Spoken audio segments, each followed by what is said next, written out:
Ouais, bon attaquant, solide, et qui bonne qualité dans les appels, notamment intérieur-extérieur. Il en a fait 2 ou 3 qui auraient mérité meilleur sort. Et puis un très joli but de la tête sur un ballon enroulé de Mika Isabé. Stéphane Pichot en compagnie de Philippe Lefebvre. Ouais, Stéphane, si je vous dis qu'on ne l'a pas vu passer cette mi-temps, vous dites pareil? Ouais, c'est sûr, c'est passé vite, on a essayé de mettre du rythme. Je pense que c'est un match qui va d'un but à l'autre. Voilà, c'est à nous de continuer dans cette voie-là. On mène 1-0. Voilà, on n'a pas le droit de lâcher ce match. Donc je pense qu'il faut les presser autant en deuxième mi-temps que ce qu'on a fait maintenant. Et voilà, j'espère que ça va sourire. Ouais, parce qu'il y a un autre schéma de jeu. Aujourd'hui, vous êtes en deuxième mi-temps, vous allez être à 11 contre 10, comme la majorité de cette première période. Est-ce que pour vous, ça va changer quelque chose dans la tête? Parce qu'on sait que cette victoire, vous en avez besoin. Non, je pense pas. C'est à nous de jouer, de poser le ballon et de les faire courir maintenant. Maintenant, on a vu dernièrement que les équipes à 10 réussissaient bien. Donc voilà, nous au Mans, on a été bien à 10 pendant une demi-heure. Le week-end dernier, c'est Lille qui était en supériorité numérique. Et ils n'en ont pas profité. Donc c'est à nous d'être vigilants et de ne pas prendre de but. Stéphane, je vais faire un peu d'humour. Qu'est-ce que ça vous fait de mener à Bonal 1-0? Voilà, on verra la fin du match et j'espère que ça restera sur ce score-là. Merci Stéphane, merci. Stéphane Pichot, l'ancien Lillois, messieurs. Absolument, absolument, cher Philippe, ça ne vous a pas échappé, nous non plus. On va le raccompagner d'ailleurs, Stéphane Pichot, tranquillement. Avec évidemment, Patrice, dans ce résumé de la première période, eh bien, le tournant, le premier, dès la 5e minute. Oui, geste très engagé de Mathieu Debuchy, jugé vraiment très très dangereux par Monsieur Pichirello. Effectivement, il arrive en retard, il prend au niveau du tibia. Donc, sanction immédiate, une expulsion.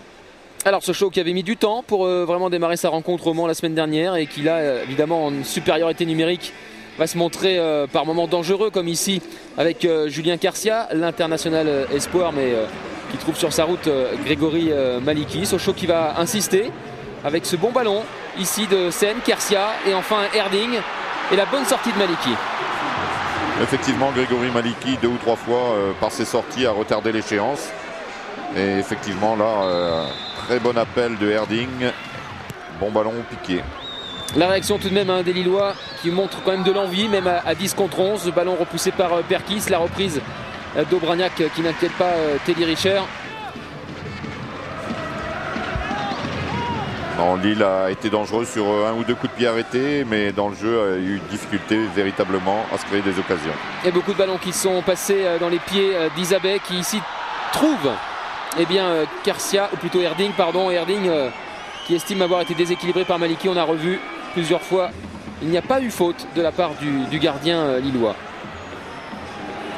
La très bonne frappe de Lichtsteiner de loin, mais effectivement difficile pour les Lillois de s'approcher de la cage de Teddy Richer. Et donc on s'en est remis à quelques tirs de loin, pas assez dangereux pour Teddy Richer. Voilà. Et le but avec Badar Hassen, servi par Bréchet. Il a vu tout là-bas. Et bien Michael Isabé, le contrôle parfait du Sochalien, le centre au pied gauche et à la retombée, c'est Mevlut Erding qui profite, vous l'avez dit Patrice, d'une sortie totalement imprudente de la part de Grégory Maliki.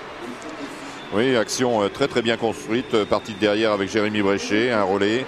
Ensuite Michael Isabé sur le côté, bon contrôle, revient intérieur, enroule son ballon pied gauche et puis Erding qui vient très bien couper cette trajectoire et profite de la sortie hasardeuse de Grégory Maliki pour ouvrir le score. Et pour marquer son 5e but cette saison, le premier au Stade Bonal. Il avait marqué à Nancy, à Lorient, à Metz et au Mans. Et pour l'instant, il permet à son équipe de mener 1-0. Sochaux donc en supériorité numérique. On va voir la réaction des Lillois tout à l'heure.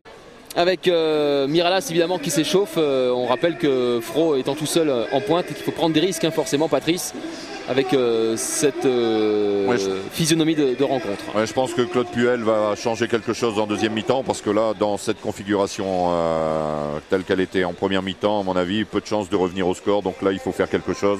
On est mené, on est à 10, donc il faut réagir.